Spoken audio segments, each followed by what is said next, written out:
Daily. Taste the Daily. జిహెచ్ఎంసీలో final వార్డుల list notification నేడు రేపు విడుదల కానుంది. ఇక వార్డుల విభజన ఫైనల్ రిపోర్ట్ ప్రభుత్వానికి చేరింది. ఈ మేరకు వార్డుల విభజన ప్రిలిమినరీ నోటిఫికేషన్ కి మార్పులు చేసి ఫైనల్ నోటిఫికేషన్ ను ప్రభుత్వానికి సమర్పించారు. ప్రభుత్వ పరిశీలన అనంతరం జిహెచ్ఎంసీ వార్డుల విభజనపై 2 రోజుల్లో ఫైనల్ డ్రాఫ్ట్ నోటిఫికేషన్ వచ్చే అవకాశం ఉందని తెలుస్తుంది. ఔటర్ రింగ్ రోడ్డు లోపల ఉన్న 20 మున్సిపాలిటీలు 7 కార్పొరేషన్లను ప్రభుత్వం జీహెచ్ఎంసీలో విలీనం చేసిన విషయం తెలిసిందే. దీనికి అనుగుణంగా జీహెచ్ఎంసీలో డివిజన్ల సంఖ్యను 150 నుంచి 300కి చేరింది. ఈ క్రమంలో డివిజన్ల విభజనపై 6,000కు పైగా అభ్యంతరాలు వచ్చాయి. అభ్యంతరాలను పరిశీలించిన అధికారులు వాటిని పరిగణలోకి తీసుకున్నారని సమాచారం. మరోవైపు జీహెచ్ఎంసీ వార్డుల విభజనకు హైకోర్టు నుంచి కూడా క్లియరెన్స్ వచ్చింది. ఇక జీహెచ్ఎంసీ డీలిమిటేషన్ పై అభ్యంతరం వ్యక్తం చేస్తూ దాఖలైన పిటిషన్లను హైకోర్టు కొట్టేసింది. ఈ అంశంలో జోక్యం చేసుకోమని న్యాయస్థానం తేల్చి చెప్పింది.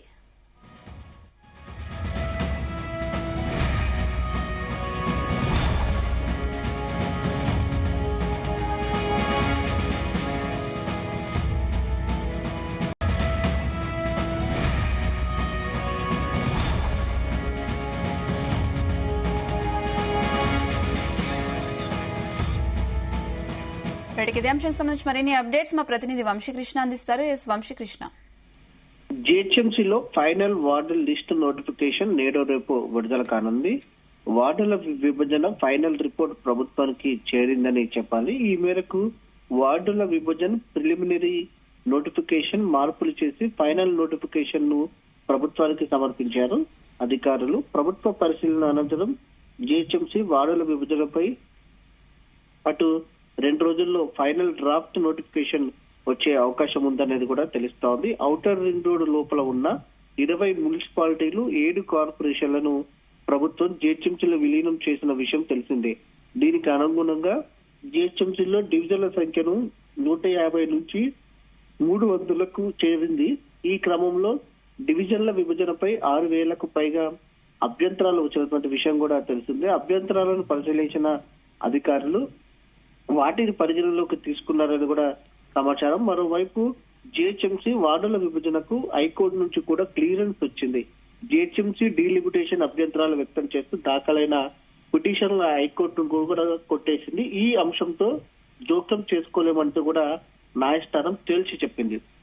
ప్రధానంగా ఈ నెల 9వ తారీఖున వచ్చినటువంటి తొలి నోటిఫికేషన్ ఏదైతే డివిజన్లకు సంబంధించి తొలి డ్రాఫ్ట్ నోటిఫికేషన్ కి సంబంధించిన తర్వాత విత్ ఇన్ 1 వీక్ లో ఈ నోటిఫికేషన్ కి సంబంధించి అభ్యంతరాలను తీసుకోవడం జరిగింది. దాంతో పాటుగా పెద్ద ఎత్తున కౌన్సిల్ సమావేశాన్ని కూడా నిర్వహించి అటు ఏదైతే ఎక్స్ అఫీషియల్స్ కావచ్చు, దాంతో పాటుగా ఏదైతే కార్పొరేటర్స్ ఒపీనియన్ కూడా తీసుకున్నటువంటి విషయం కూడా మనందరికీ కూడా తెలిసిందే.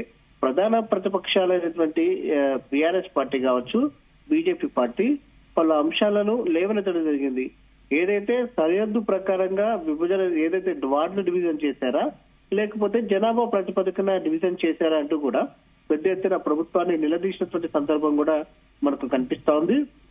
చార్మినార్ జోన్ లో ఒకప్పుడు దాదాపుగా పాత డివిజన్ల ప్రకారంగా చూస్తే మాత్రం 45 వరకు డివిజన్లు ఉంటాయి.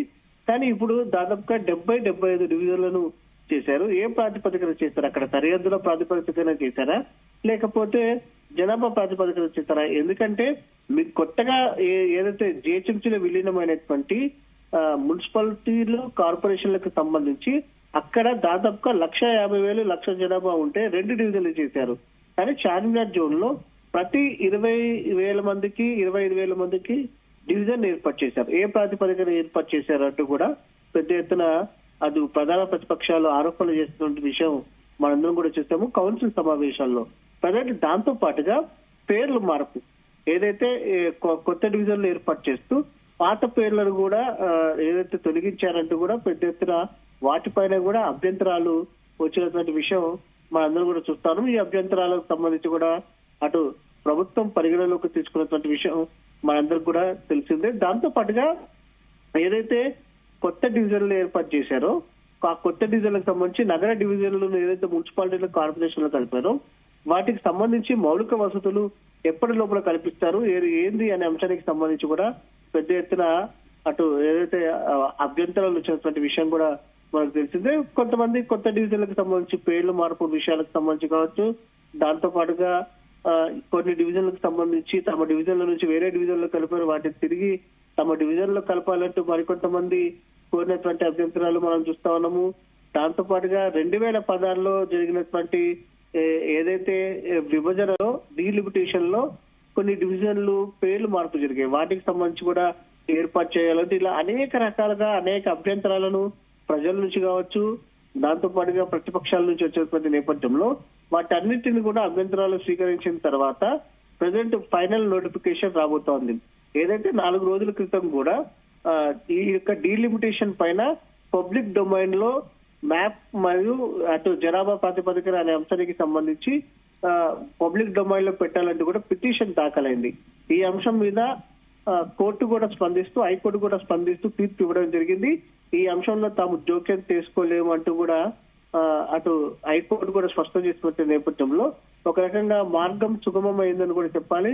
ప్రభుత్వానికి ఫైనల్ డ్రాఫ్ట్ నోటిఫికేషన్ చేరుకోవడం జరిగింది. నేడో రేపు ఈ ఫైనల్ డ్రాఫ్ట్ నోటిఫికేషన్ కూడా విడుదల కానుంది. పూర్తి స్థాయిలో డీలిమిటేషన్ కూడా కంప్లీట్ అయ్యే అవకాశం మనకు కనిపిస్తా ఉంది. మరోపక్క జిహెచ్ఎంసీ యొక్క కౌన్సిల్ గడువు ఫిబ్రవరి 10వ తేదీతోటి ముగియనుంది.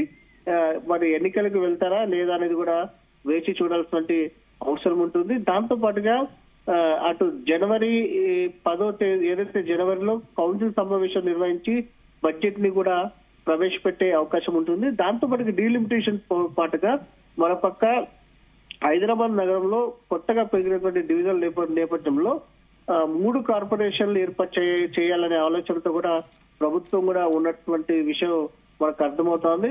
మొత్తం మీద వేచి చూడాల్సిన అవసరం ఉంది. డీలిమిటేషన్ ప్రక్రియలో ఎలాంటి మార్పులను ప్రభుత్వం చేసింది అనే అంశానికి సంబంధించి. Right Vamshikrishna, thank you.